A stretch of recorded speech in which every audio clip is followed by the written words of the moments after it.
Сонгуулийн явцлагаас хөгжлийн явцгалд ураатай Монгол Ардын явцгалт намаас нэр дэвшигч Лавдоржийн ариуна анхны иргэдтэй хийх уулзалтаа Эрдэнэтийн анхдагчид олонтой цагаан чулууд багт уулзалтаа хийлээ.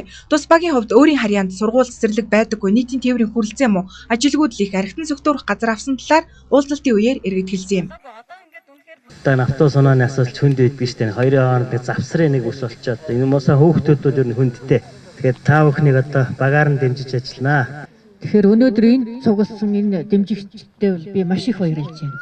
Үнэхээр амьдралаа өөдөн дотын эх орноо аврыг гэсэн ийм бодолтой хүмүүс өнөөдөр цөөхөн ч гэсэн энд ирээд суудсан байгаад баяртай байна. Нэр дэвшигч ариунаа цагаан чулууд багийн иргэд Монгол Ардын явцгалт намын 10, 60, 30 хүн төвтэй хөгжлийн хөтөлбөрөөс мянганы 8 хотын бүтээн байгуулалтыг онцлон мянганы загвар хот болон хөгжүүлэх хөтөлбөрийн хүрээнд түүний ихний ажил Эрдэнэт хот байхаар тусгасныг иргэд талархалтай хүлээн авлаа. Тэрээр эдийн засагч доктор профессор хүний хувьд тодорхой тооцоо судалгаан дээр үндэслэн төлөвлөлт хийж дараах асуудлуудыг нэн тэргүүнд хэрэгжүүлэх боломжтой гэдгийг иргэдэд тайлбарласан юм. Цагаан чулууд баг дээр анхны уулзалтаа хийлээ. Тэгээ иргэд сонгогчд маань бол маш олон саналуудыг тавьж байна. За хамгийн чухал нь бол энэ ажилгүйд л их байна. Ажилгүй хүмүүс маш олон байна. Ажлын байр бий болгож өгөөч гэсэн нэгдүгээр санал байна.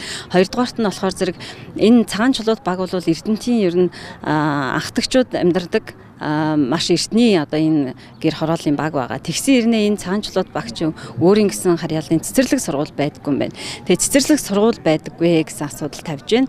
За дээрэс нь нийтийн тээвэр унаа одоо их хүрэлцээ муутай, хүүхдүүд маань сургууль цэцэрлэгтээ их холоос явдгаа, автобус унаа их муу байдгаа. Энэ асуудлыг бас шийдэж өгөөч гэж байна. За бас энэ архитектурын согтурах асуудлууд их байгаа. Энэ дээр бас анхаарч өгөөч гэсэн ийм асуудлуудыг тавьж байна. Тэгэхээр зэрэг эдгээр асуудлууд бол ерөнхийдөө Монгол Ардын явцгалт намын 10, 60, 30 гэсэн хөгжлийн хөтөлбөр хэрэгжээд 8 хотыг цогцлбороор хөгжүүлэх юм бол хэрэгжих одоо бүрэн боломжтой.